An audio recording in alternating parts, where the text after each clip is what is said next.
Okay, hello everyone. I'm Joey Santos from worshipprogramming.com, and today I'm here with Sean Miller. Sean is an old friend that was in Indianapolis for a while, and then he moved to Nashville to work at CTS. So Sean, just if you want to introduce yourself, say hi to everybody. Tell us a little bit about your work experience. What do you do right now? Hey everybody, I'm Sean, as Joey just said. He's a dear friend of mine, and I'm excited to be here talking with you guys. Excuse the mess behind me. I just moved into our house down here in Nashville last week, so there are still boxes everywhere. I work for a company called CTS. We are a design build firm, as they call it. We work primarily with churches doing AV installs, so everything from the audio, video, lighting, LED walls now is the new thing, and all that. So we're a great little company. I'm very honored to be with, and so I'm out there working with churches every day. And you have some previous church experience, right? Yeah, I've been in this industry since I was 14. Working with inside the church. I'm a pastor's kid, so I grew up in the church. And I was running sound before I was like standing on the chair at the soundboard to see over the balcony, as a young kid. And then I toured for a while with some Christian bands, and then realized that being married and being home was pretty important. So ended up back in my roots in the church as a tech director, and have done that for many years. And then God just said, I want you to help a broader audience. And I told him no. And, and so I was like, no, I'm really happy where I was at. Nothing was going to make me leave. And, I was like, if you want to make me leave, I need this, this, and this. And so he gave me those things and a few extras, and it was like, oh crud, now I gotta say yes. You met all those. Yeah. And so that I never thought I would ever leave the church, and it's been very rewarding to get out there and see so many churches now. I've been doing this now for 18 months down here, and so just seeing what God is doing all over the country, and massive church growth, and where churches' hearts are right now. Education buildings, churches saying that the youth is the future, and building these. It's amazing. It always was the worship center, and you put all the money, and it's like churches are putting all this money into education spaces now too, and so that's amazing to see. It's because that is the future. We can't just be thinking of the here and now, so that's, it's amazing to see that investment and where church is going. So I would like to ask a little bit, like, man, I've been through renovation in my own church. And one thing that we learned from the beginning is the word infrastructure. Like, we usually don't talk much about that in churches. We talk about, like, we need a new sound system. We need a new projection system. Now, pastors go to conferences and see these LED walls everywhere in these huge churches, and they're like, I want one of those in my church. Where do we start? Like, why infrastructure is so important to talk about when it's about renovation, remodel, or even a new building? Well, let me just start, because that is absolutely true, and it is always overlooked because everybody wants the wow factor, what you see on the outside, and it's easy, and that's nobody's fault, but it's easy to forget what happens behind the walls and in the floors and in the racks that you don't see, the equipment pieces. And a great example of infrastructure is actually down here in Nashville, just with our road system. And I think of that scenario. I am 7 miles from work, and it takes me almost a half hour to get there because of just bottleneck roads and things like that. It's growing so fast down here, the infrastructure can't handle it.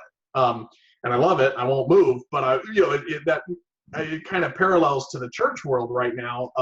Churches are growing so fast. The goal is to just get get what we need to get things done. Mm-hmm. And I think a lot of times we forget that infrastructure or what it takes to get to that point. I've just the other day talked with a church that, you know, it makes great sense to replace an old projection system with LED, but the all that goes along with that of now, you know, you can't just go hang an LED wall on the wall. Like there's so much more that goes into that, you know, the electricity to the tiles and how you're going to hang it and how it's going to look, you know, there's all of that in there. So infrastructure is really where I try to start with people, and just, you know, it becomes a conversation of not where are you right now, but where do you want to go?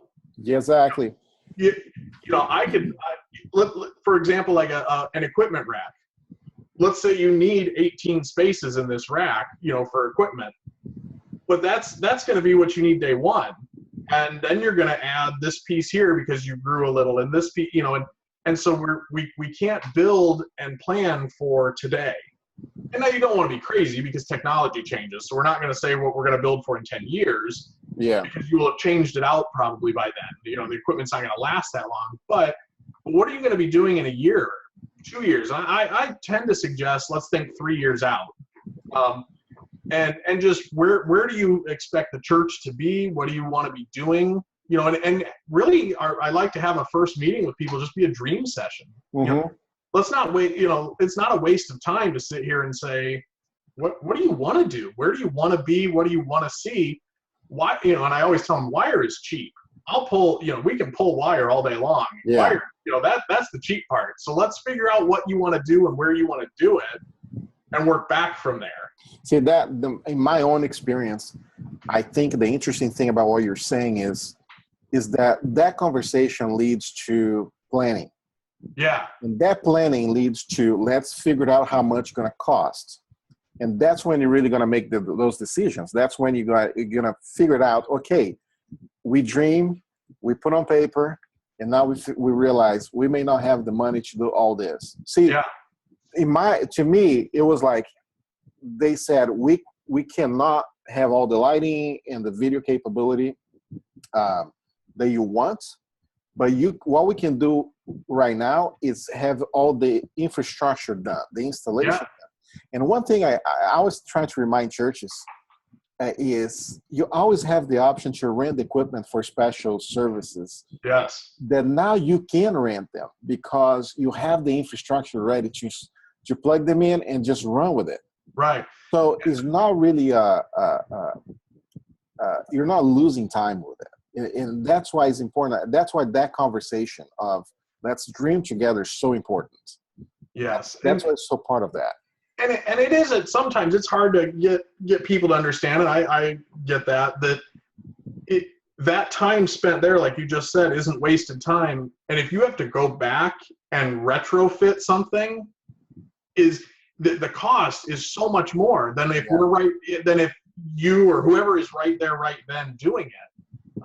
And I with electricity, you know, I try to tell, you know, if this is a new building, it's, you know, let's make sure you have that enough electrical circuits. I've been tech director of a church before that we were just limited in what we could do because of our power service. Yeah. You know? And that's a frustrating place to be, because now you have the pastor and the worship team and all that wanting to do these great things, and your hands are tied, and it actually causes you to not be able to dream.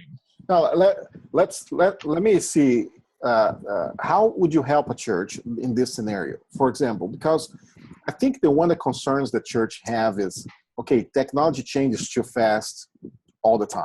Yeah. So you tell me, let's think about 3 years, but a lot of things can change in technology in 3 years. How that technology changing will affect the infrastructure? Can you actually implement things in the infrastructure right now that even 10 years from now, the church can use? What's your thoughts on that? So, I mean, it differs a little bit here and there between if it's a new construction or not. You know, with new construction, I always tell them to splurge for the larger conduits. You're gonna want, you know, you can always pull a new wire. within the next few years, I'm sure you've been in this, category cable, network cable, Cat 6, Yeah. it runs everything. Yeah. So, and it's cheap. And so, I see that for years to come to be the wire of choice. That's going to be, that is a safe item to pull.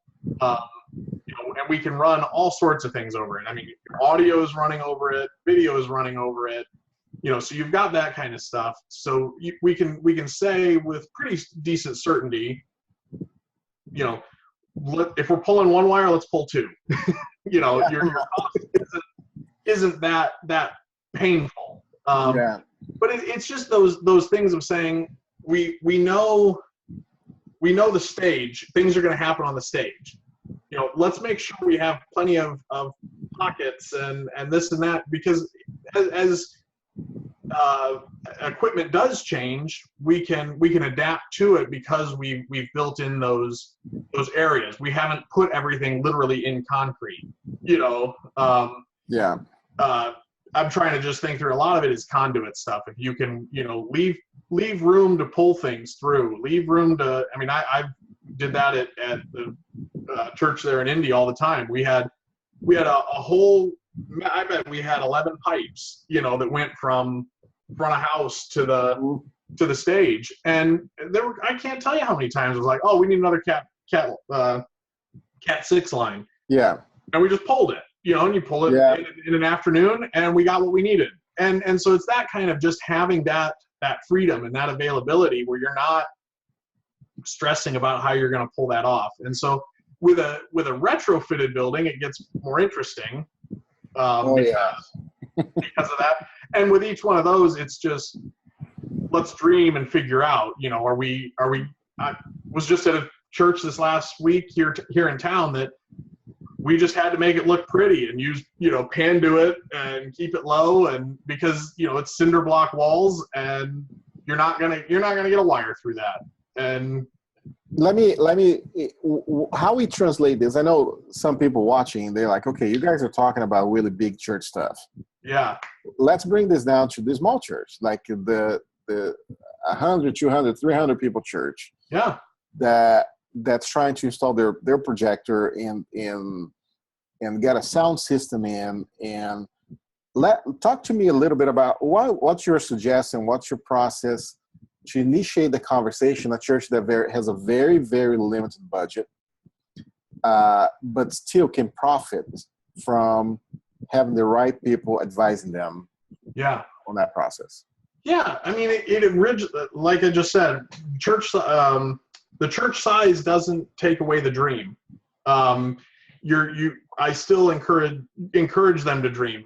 We want the church to grow. We want them to expand. That's the goal there, through bringing people in and whatnot. And so I think the big thing there is to not be an equipment snob. There are certain levels of equipment. You do get what you pay for. And I'm just kind of rambling here, but you get that idea of, if you can't get there right now, let's put the infrastructure in again, with the category cable, or I'm going to run, an HDMI and this line here, and we're going to put this, okay, let's call it a small, less than ideal projector in, because that's what you can afford right now.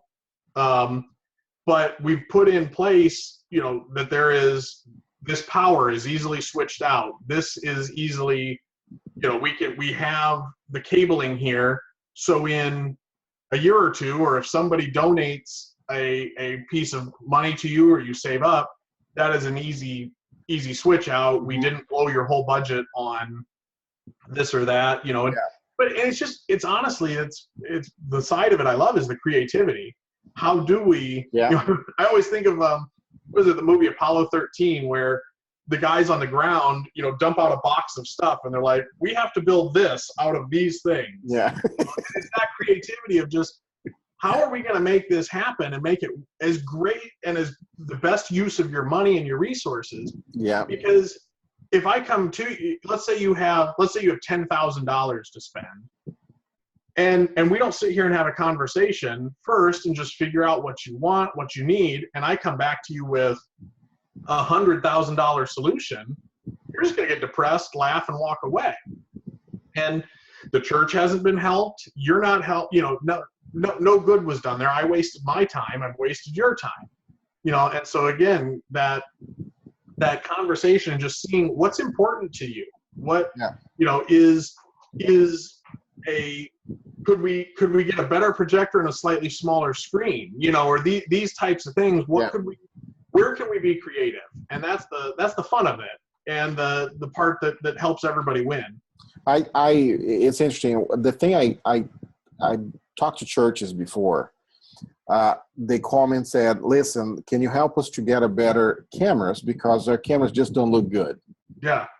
And then I walk in and I watch their service and see how they use the cameras, and they're willing. I mean, they say, "Well, listen, we spent $20,000-$30,000 if we need you to buy the cameras." And the first thing that I noticed was like, "Do you know you're not using your lighting properly?" Mm-hmm. So before we go spend money on cameras, let's fix your lighting first. Right. And I use this example to kind of illustrate that churches need to learn to use their resources up to 100%. And let's make use of everything you have. I think there's a lot of churches today that they got the equipment, they got some resources already available, but they don't use all of it.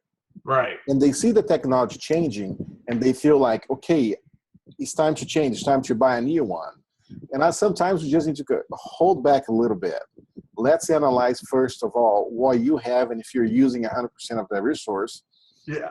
And that's I don't know if you come across some of that in churches, but my point is churches need to look for people to advise them well.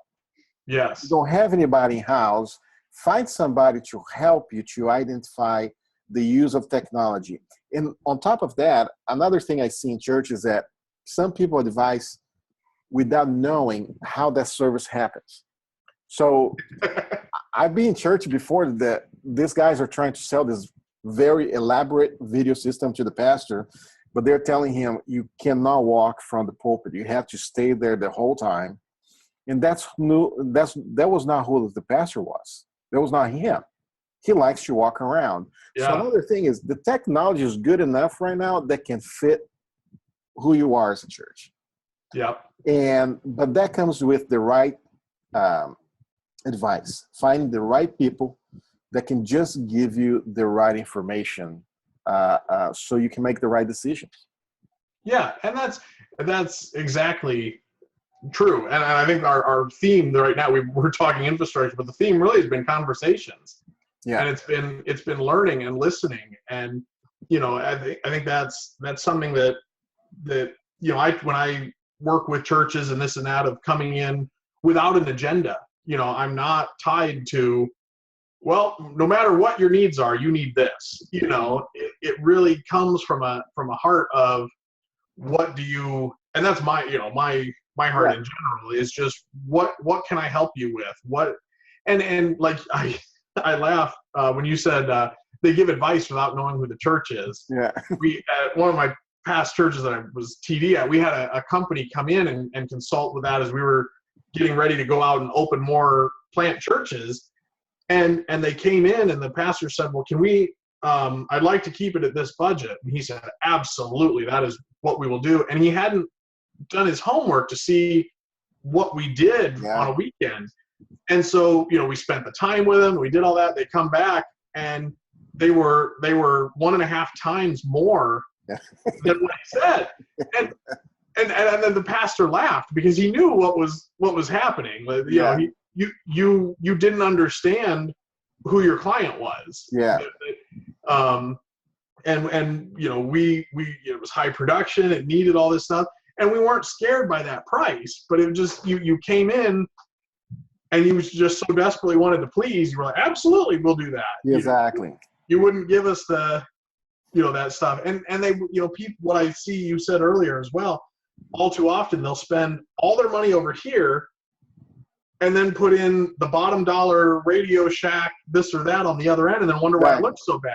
And I just had this conversation today with a church that said, excuse me, we need to balance what you want. Like, you want this amazing PA, speaker line array system, but that's taken up so much of your budget that now the rest of your audio chain is all down here. You're not going to benefit from this. We need to bring those to an equilibrium so that we're getting the best, most potential.